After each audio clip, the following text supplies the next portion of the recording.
राधे राधे बहनों, आज मैं आपको कार्तिक मातम का 12वां और 13वां अध्याय सुनाऊंगी। कृपया करके उसे ध्यान से सुनिए। और अगर आपने हमारे चैनल को सब्सक्राइब नहीं किया है तो कृपया करके हमारे चैनल को सब्सक्राइब कर दीजिए और इस वीडियो को लाइक और शेयर ज़रूर कर दीजिए। धन्यवाद। राधे राधे। यह कथा सुनकर राजा पृथु कहने लगे कि हे नारद जी, आपने कार्तिक महात्म का बड़ा उत्तम फल कहा है। अब कृपा करके तुलसी का महत्व भी कहिए। यह सुनकर नारद जी कहने लगे कि हे राजा पृथु, प्राचीन काल में सहार्द क्षेत्र में करवरीपुर में धर्मदत्त नाम वाला एक ब्राह्मण था। वह बड़ा ब्रह्मज्ञानी, धर्मात्मा और ओम नमो भगवते वासुदेवाय इस मंत्र का जाप करने वाला तथा अतिथि सेवक था।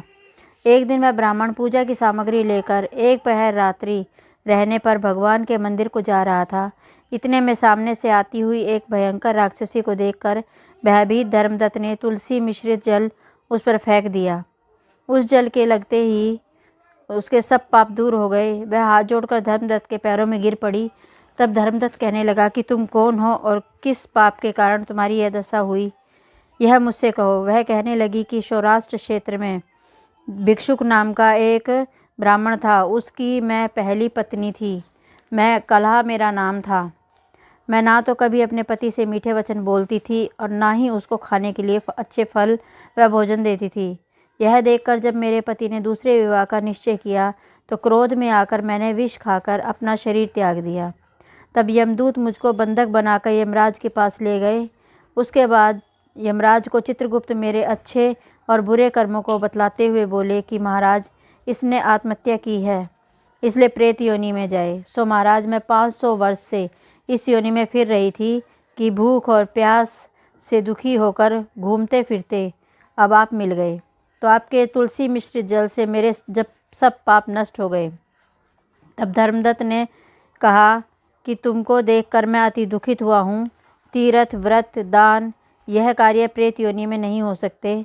तुम्हारे पाप अधिक और पुण्य बहुत कम है।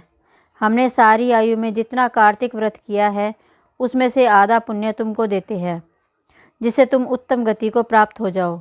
तब ब्राह्मण ने जो ही तुलसी मिश्रित जल से उसका अभिषेक किया और ओम नमो भगवते वासुदेवाय इस मंत्र का जाप किया, वह कलहा प्रेत योनि से मुक्त होकर अग्नि के समान दिव्य देह धारण करके लक्ष्मी के समान रूपी हो गई।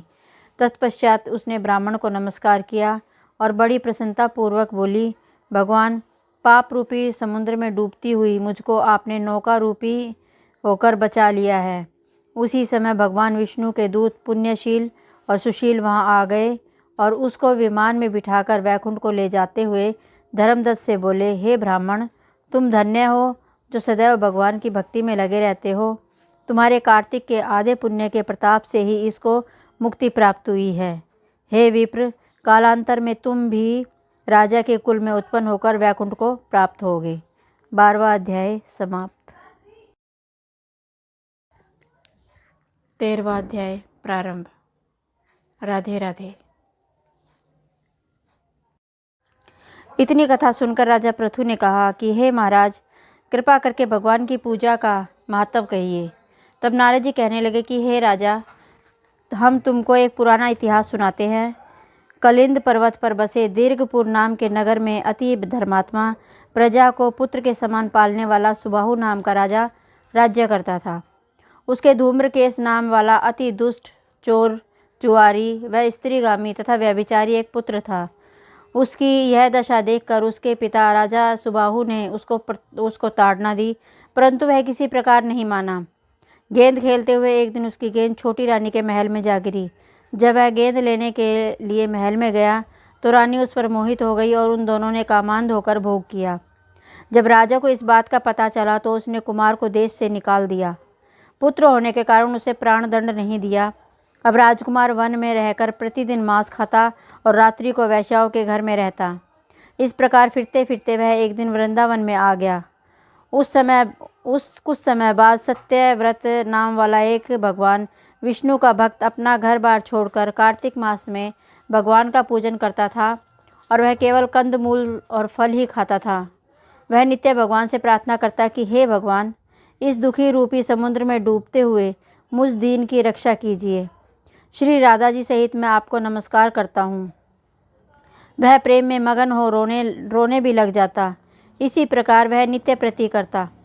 देवयोग से एक दिन धूमकेश ने उस ब्राह्मण की यह क्रिया देखी।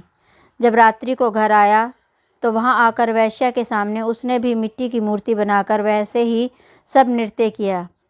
अंत में उसी भांति स्तुति आदि करके रात्रि को वैश्या के घर में ही सो गया। देवयोग से राजा के दूत भी उसी समय वहां आ गए और उनके हाथ से धूम्रकेश वहां मारा गया और यमदूत उसको महापापी समझकर मारते हुए पकड़कर यमराज के पास ले गए। उसको देखते ही यमराज खड़े हो गए और उसको पाद्य अर्घ आदि प्रदान किया। फिर अपने दूतों से कहा कि तुमको धिक्कार है, जब तुमसे हमारा कहना है कि विष्णु भक्तों को यहाँ पर मत लाओ, फिर धूमकेश को यहाँ पर क्यों लाए। उसने चाहे हास्य से ही कार्तिक मास का व्रत वृंदावन धाम में किया, मगर फिर भी यह वैकुंठ में जाने के योग्य है।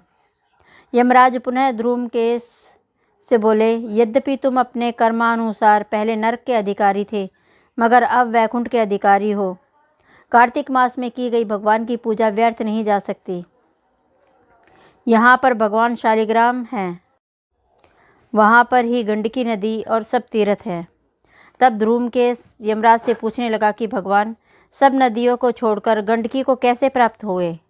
यमराज कहने लगे कि किसी समय वेदशिरा नाम के ऋषि सब लोगों के हित के लिए गंगा तट पर तपस्या कर रहे थे।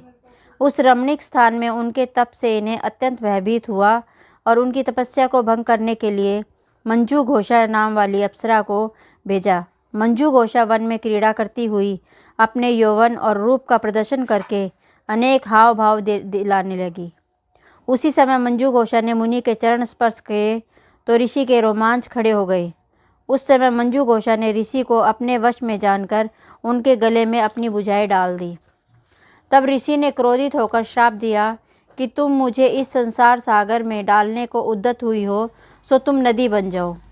तब मंजू घोषा कहने लगी कि हे मुनि, मैं श्राप योग्य नहीं हूँ, आप मुझे क्षमा कर दीजिए। तब मुनि कहने लगे कि जिस समय वृंदा विष्णु के श्राप से शिला होकर तुम में स्थित होगे, तब तुम भगवान को धारण करने वाली होगी, अतः तुम्हारा श्राप वरदान से भी अधिक श्रेष्ठ होगा। यमराज कहने लगे कि हे राजकुमार, अब तुम विष्णुलोक को जाओ। तब धूमकेश सुंदर विमान में बैठकर वैकुंठ को चला गया। 13वां अध्याय समाप्त। ओम नमो भगवते वासुदेवाय। ओम नमो भगवते वासुदेवाय। वासुदेवाय कृष्ण देवाय। ओम नमो भगवते वासुदेवाय। ओम नमो भगवते वासुदेवाय। ओम नमो भगवते वासुदेवाय। राधे राधे।